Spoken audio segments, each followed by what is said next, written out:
Hello, Hey, we're I'm live. Debbie and Jill. Uh-huh. And when when I filled in my name, I just Debbie. Just Debbie. Mine's just standard. It just goes along with me everywhere I go. And then people say, "Do you hyphenate your name?" Hmm. Yes. Well, do you have to use both names? That's what the Yes. hyphen is for. Yeah, Yes. I want both my names. Thanks very much for asking. yep, yep. Worked hard for those names. Stop it. Yeah. Yeah. So I'm really excited. You and I had talked in January about I've been wanting to add more people to our to our group. And Hmm. so we invited and accepted, and she accepted a woman named Chris, usually on Facebook. You guys know her as LPC Chris. Right. I met her. She interviewed me online in the beginning of 2020. It was in January, and I was sick, and most likely probably had COVID and didn't know it. Um, and she runs the Sibling Loss podcast, and Which is a terrific podcast if you need a resource for folks it really when you've is. lost a sibling yourself. Yep. Sibling loss is one of those that doesn't get enough attention. No, is that often we are forgotten mourners for so many different reasons. Right. So unfortunately, Chris said that she's not going to be able to join us today. Darn. Next time, Yep. But hopefully, maybe. hopefully we'll see her next time. Mhm. And I can't. Hi, whoever just said hi to us on the on my screen. I can only see that there's a Facebook user, and so I'm not sure who you are. I'm so sorry, but Right. hi. I'm so glad you guys are here to join us. And we thought that we talk about kind of self-care and how vital that is for us as grief therapists. Um, yeah, yeah. And Jill, yeah, what have you been up to? Oh, all the things I've been doing lots with all of the Valentine's Day Hmm. hidden trauma from early childhood with Yeah. not getting Valentine's delivered or not being the girl chosen for Valentine Princess, which I didn't think was even a thing, but apparently it's Mm-hmm. that stuff Thank you. carries on for people and they're Yeah. well into their advanced years and it's still there. Mm-hmm. And then on the private side, I closed out my mom's house after her death last June. Yeah. So that's been keeping me Mm-hmm. well wrapped up with busyness. Yeah. Oh, Deedee's here. Deedee's here. I made Yay! Yay! Yay! figured it out. Yeah. Apparently, This is the Grief Girls, for those of you who don't know. oh, it's a grief party. Yay! Yep. So and the other person who's joining us today is Deedee Rodriguez. And hi. I just friends. love seeing you. I can't believe that you and I physically did not meet until I think it was just last year. In the beginning. Right. Although we've 2 known years each ago. other online for You didn't. Yeah, I've- you didn't go to Hawaii, right? I know No. Jill did. Yes. Yeah. You did. Yeah. Yeah. Was that the We first hung out in Hawaii. Yeah. Yep. Was that the Yep. first time? Was it? Oh, maybe that was the first time. That was it. I'm trying to remember. Mm-hmm. I know I remember meeting Noreen and Jill and Stacy. Yes. and, It was all of us. Yep. Yeah. Yep. Yeah. Yeah. And we met the guy. You met the guy. The guy that's got the ring on the finger now. We love the guy. Yes. Yeah, we've been kind of trying to figure out what we're gonna do with wedding plans and school and what that looks like. It's been Details. interesting. Yeah, details for sure. Ooh. Because grief therapists actually have lives outside of practices. Right? Yeah. Right? And that we have to. And And we keep up the training and all that too. I Mhm. have to, I will totally admit that I can get so hyper focused on all things grief, Mhm. and have to kind of, you know, sometimes remind myself of get up, get out, go feed other parts of me. Mhm. Oh, Um, yeah. Usually that's with gardening or Yeah. hello. That's More Fred, right? poodles. That's Fred. It is Fred. I thought There so. were It's Fred. pups. I recognize this. Yeah. Uh-oh, we lost Deedee. Oh, I'm here. There. Oh, there There you are. you are. I'm not sure how that happened, but I'm glad you're back. um, I'm a magician.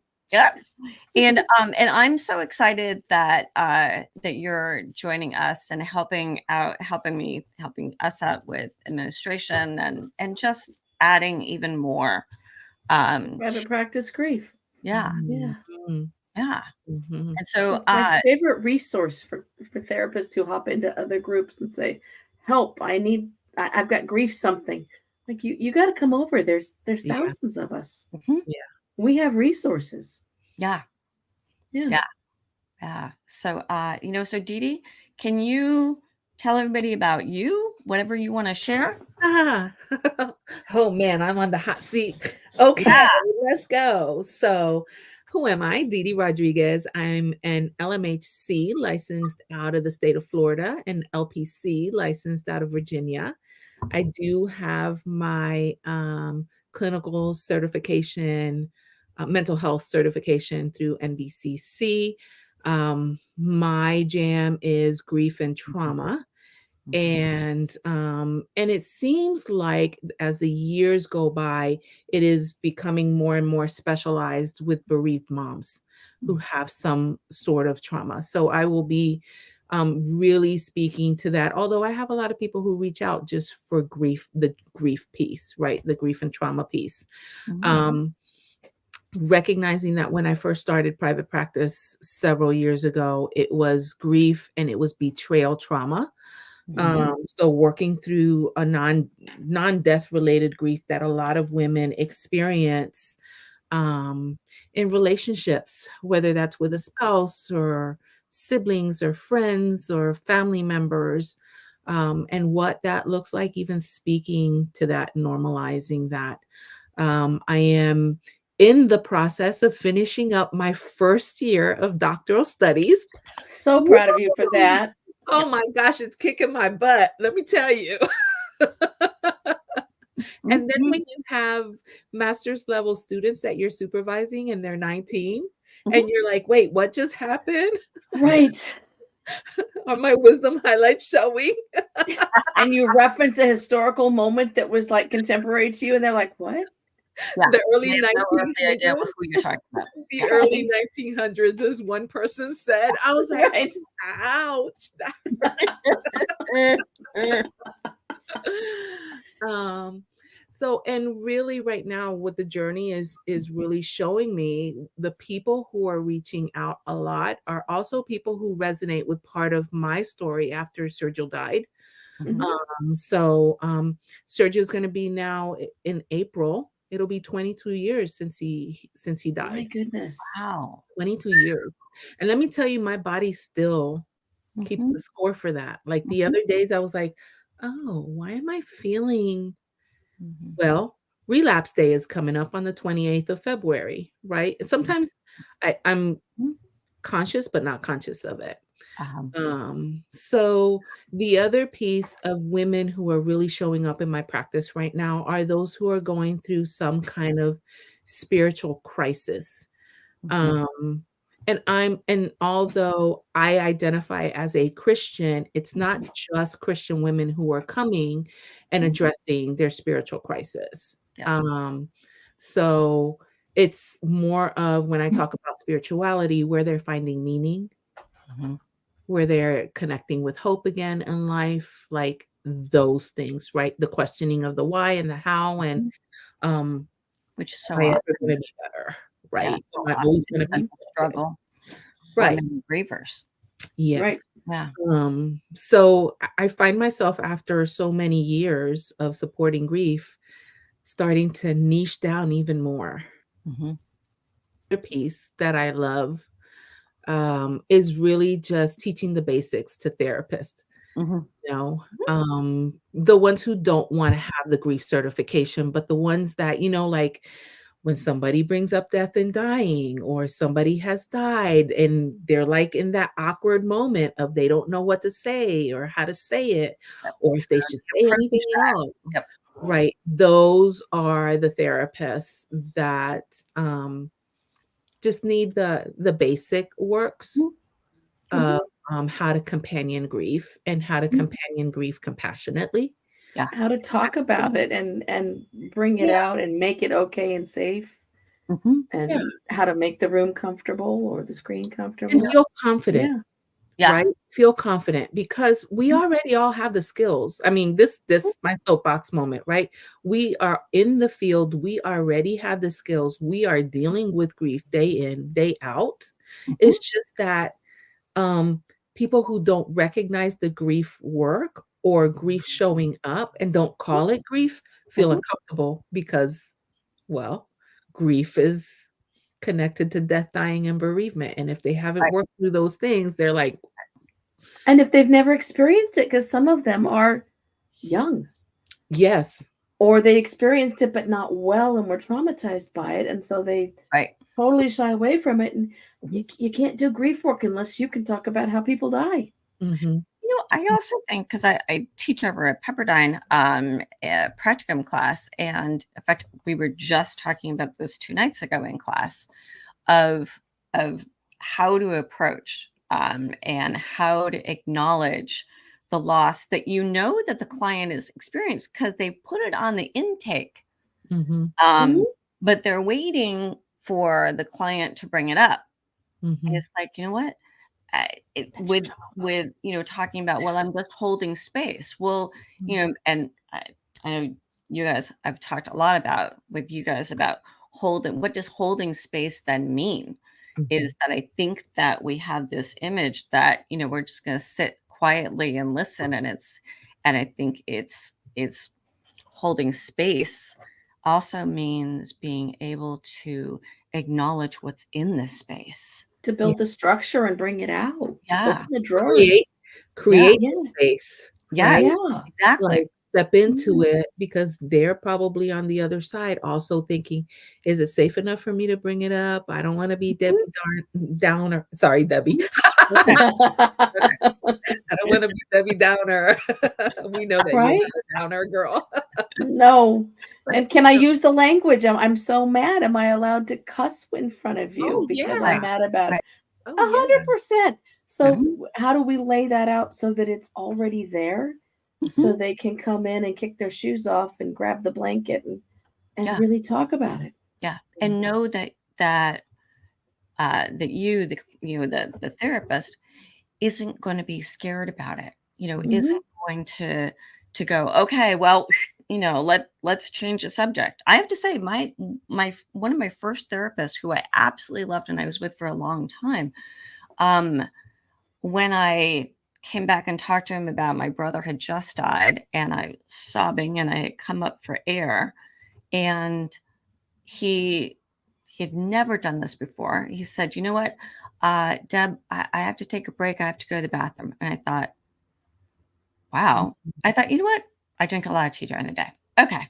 But when he came back, he said, "Well, you haven't talked about work very much."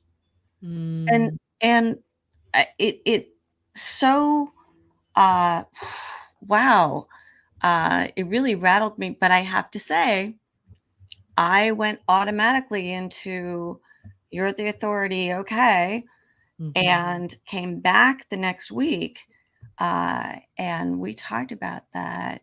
He kept changing the subject on me, and that it was, that he talked about it was his discomfort, and that I, as Mhm. a client, picked that up. Mhm. Yeah, Mhm. I yeah, remember a therapist telling me each time one of my wives died, mhm, "You know, I just don't know what to do to help you." right, Mhm. Like, right, okay, but that's not helping me right this very minute. I Right. just need you to listen to me. Mhm. I needed you to give me some structure. I needed, right? Yeah. And I think the No, structure they use the frickin' miracle question. right. Stop it. Don't Yeah. do that. I love when you've talked about your Yeah, miracle question yeah. And story. when my first wife was dying and she went to say goodbye to her psychiatrist, Mhm, the man does mental health for a living. That's all he does. mhm. He said, "You're not dying. I'll see you next month." Mm. Yeah. Yeah. Of how much that it gets invalidated and Right. minimized and said, Yeah. here, just tuck that away. We Yeah. need to That's be able to talk exactly. about it and teach our youngsters in our in all the programs and in our profession Mhm, how to make it safe to talk about these things and not to invalidate that, moving is a loss and a friend walking away is a loss mhm. and there's grief involved. Mhm. Yeah. I think that's I don't think I know that has always been my jet fuel. Like, that's Mhm, why I got into the mental health field. Mhm. That's why I am a non-traditional student, mhm, right? Because when I went looking for help, and I wasn't even looking for help for me, I was mhm, looking for help for my oldest daughter at the time because I had enough of the whereabouts to honor my grief and step into my grief mhm. and know that in my grief process, I could not support her the way that she needed to be Yeah. supported. Mhm. Like, I was grieving that hard. Yeah. Right now, I know that that's one of the things that we teach parents who are supporting, who have children and stuff like that. Find somebody to help you be caregiver, give you breaks, respite, and what have you. But Mhm. I encountered so many professionals who were uncomfortable, who minimized, who invalidated, who deflected Yeah. my grief, Mhm. that it really pissed me off. Yeah. I was so pissed off that when I woke from my grief, I was like, "Yeah, this can't continue to happen." Well, what you Mhm, can do about it? I can sit here and complain, or I can actually create a change. I went mhm. back Mhm. to school, got Yeah. the degree, and look at me. Now I'm teaching And now we can have the prolonged grief conversations. disorder, right? Yeah. And how to Yeah. diagnose that, and what's the basics of natural and normal grief reactions so that you're not pathologizing the grief of a client who comes in because you feel uncomfortable with Mhm. how do you support them, Mhm. Yeah. you know? Yeah. This is years and years ago, but I had another therapist who advised me to not have the word grief in our center's name. Oh, Calabasas Counseling and Grief Center. You should take the grief center out because she said, you're going to scare people. Mhm. I decided not to share with her really because we actually have a waiting list and people want and need to talk about this. Mhm. And that was 25 years ago, and the field has so changed over the last 25 years. I think in particular. I mean, I remember when the grief shelf was a shelf, and it was like maybe half of a shelf on the bookstore in the bookstore. Now I have that entire bookcase is nothing but grief books. Mhm. I'm having to weed mine out to replace them. I ran out of space. Yeah. Right. And that's not even including all the stuff on the Kindle and the stuff at home. Mhm. Yeah. Yeah, which is awesome, which is so cool. It's one of the reasons why I started this group is like, wow, wait, there's a lot of resources out there. And you guys know is that's my jam is there's so many resources. It doesn't have to be just one way. Not And just one point of view, Mhm. no, Mhm. right? It's not at what all. fits you and your client. I remember sitting in ADEC last year and listening. I was in front of that panel watching like Mhm. 10 professionals argue about prolonged grief disorder from 10 different perspectives, Yeah. including cultural norms Mhm. and there was space for all of it. Now, some of them didn't like it, but some of them did. Hey, Mark. Hi, Mark.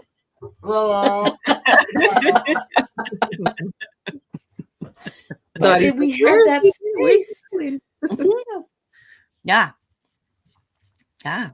Isn't I think that's one of the beautiful things of our relationship, right?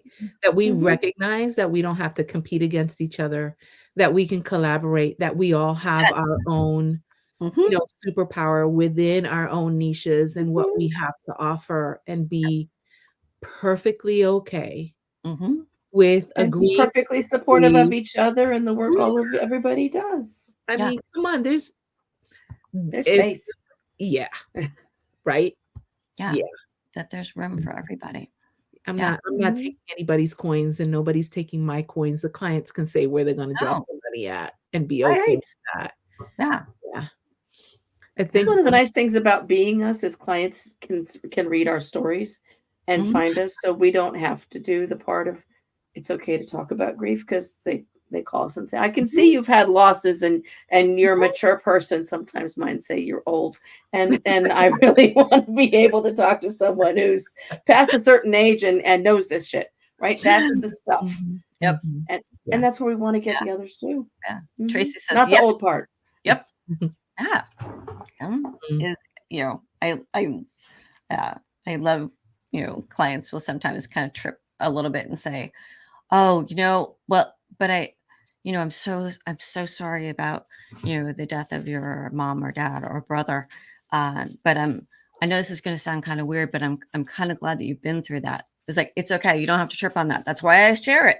Like, That's Mhm. isn't exactly that why why. we share that? Is so because Mhm. it creates the safety for other people to be able to talk about their pain, and I know that Mhm. we all pay attention to, okay, what's the purpose of telling that story? Mhm. Why not? And the purpose is to let people see Mhm. it's everybody's life and Yeah, we can support them too. yeah. Yeah.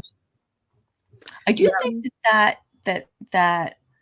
that is what's a little bit uh, different in working in this niche and working with grief, is that it uh, you have to be willing to be more vulnerable yourself. Mhm. Uh, Mhm. yeah, We have to be transparent. yes, that is a Mhm. crucial part of creating that safety.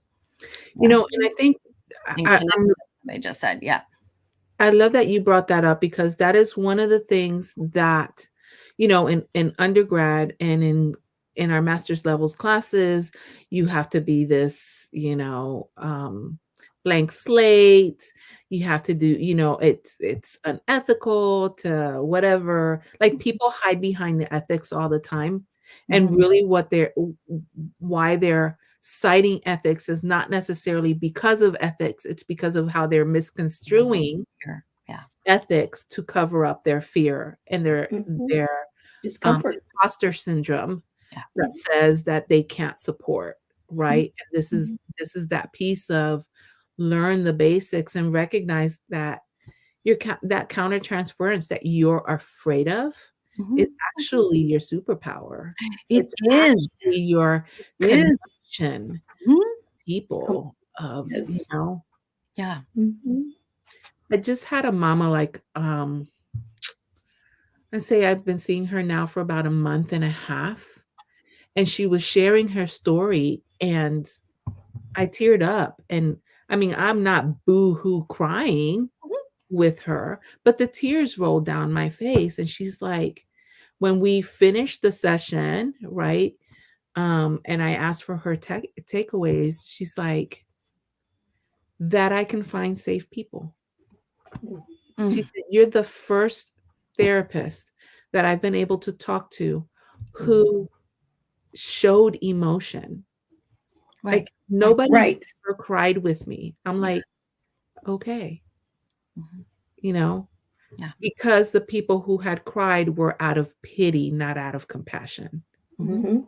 you know, Yeah. or they would redirect the call. So I Mhm. was like, gosh, if people could just if therapists in the field could just be able to tap into the skills Mhm. that they're already using Yeah. every day, Mhm. and get out of their head a little bit about grief, Mhm. which I find, I don't know about you guys, maybe this is just me, but the phenomena that I find is that when they recognize what's normal and natural grief reactions Mhm. and have the language for it, that like diminishes whatever That discomfort that they have. Like, absolutely. just having that small tool of Paradox of that. Yeah. Just being able to provide the education about what grief does to your brain and does to your body, Mhm. does to your belief systems. Yeah. I And remind. giving permission for that. Yes. Yes. And I think validates of, we've talked about, the people that come into our grief centers, almost always, especially in the first couple of sessions, usually will use some kind of phrase of, I think there's something wrong with me, or I feel You're crazy. crazy. Yeah. Mhm. Yeah. Crazy. Mhm. Yeah. Yeah. And grief is such a social problem. Or my grief is too much Yeah. Mhm. for people to handle, Yeah. right? I'm overwhelming my friends. They're telling me it's too hard to talk to me. Yeah. Yeah. Yeah. And I Right? think being able to give them that education and that normalization that Mhm. that it's because they're uncomfortable. It's because we've learned over and over and over again that we don't go there, that's uncomfortable, or that we're going to hurt somebody's feelings. I'm going to bring it. It's going to come up too much. Yeah. Yeah. We don't talk about that. Right. I'm going to create more hurt Yeah. because I'm not aware that my son is dead. Right. Oh, I forgot mom died. Oh, Yeah. yeah. Well, I didn't want to bring it up. Oh, that's right. That's his Right. name. I didn't want to remind you. Right. Exactly. Exactly. Mhm. I mean, and I know that people probably are looking at us and they're like, you guys are cracking jokes about this. Well, there's this thing that happens with death is that you get this dark sense of humor Yes, you do. that shows up. Yeah. And do some time in hospice. It gets even darker Oh, and yeah, funnier. absolutely. Yeah. I Which did 11 years of volunteer and hospice work before Mhm. I went into my master's program. Mhm. Mhm. Yeah. And I Yeah. think that is very different because I worked in hospitals for 15 years, and there's that gallow humor and there's a jadedness. And I think there's a very fine line between that lightness, and becoming really jaded and disconnected. You have to Mhm. Yeah. keep that in check and make sure that you're Yeah. doing some, if not supervision, at least some connection with other grief therapists Mhm. to make sure that you're doing right and find some balance. Yeah. Mhm. When it's been a bad day, I am outside in the garden with my hands in the dirt Mhm. so I can Yep. let it wash off and get back to it the next morning. Yeah. It's the Mhm. reason why I have a sign in my garden that says "Grow, damn it," because I can go out there and yell at the plants, and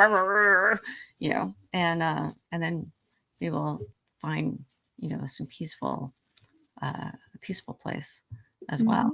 because we're human beings that that have careers or jobs in mental health as well. Yeah. Mhm. Yeah. Mhm. So Yeah. I'm so glad to expand our conversations, and yeah. I'm looking Yeah. forward to this, Deedee. I'm so glad you're part of this and on the team and Mhm. all Yeah. of that. I'm honored to be part of it as well. And I know Chris will be here at some point, and I know she's there in the background. Mhm. Yeah. Yep. And then we'll start having I'll start having conversations on the grief coaching Mhm. page as well when I come up for air next month. It shall be. Yep. Mhm. Yep. Because we Good. talked about this last one, so Absolutely. just know Right. that we're not ignoring the Grief coaches. people who are grief coaches and Right. not mental health professionals, but We'll be talking about it for St. yep. Patrick's Day because we want to be able to help people coach all of the bad snakes off the island. That's right. Yeah. I look forward to that one. Yeah. Yes. All right. And Debbie, Well, it is an honor to step in as well and be able to just continue to expand the field and support, you Mhm. know, yeah. as much as we can. Yeah. Absolutely. Hmm. Yeah. All right. All right, So everybody. we'll see all of you together. We'll be back the second the second Friday of the month for next week or next month, and then we'll have like different conversations in between. Yeah. So yeah. Oh, and Mark's back. yeah. Hello, Scott. I Mark didn't said he was going to be part of this conversation. okay, so we're gonna leave this. So, Bye, guys. okay, bye-bye. Bye.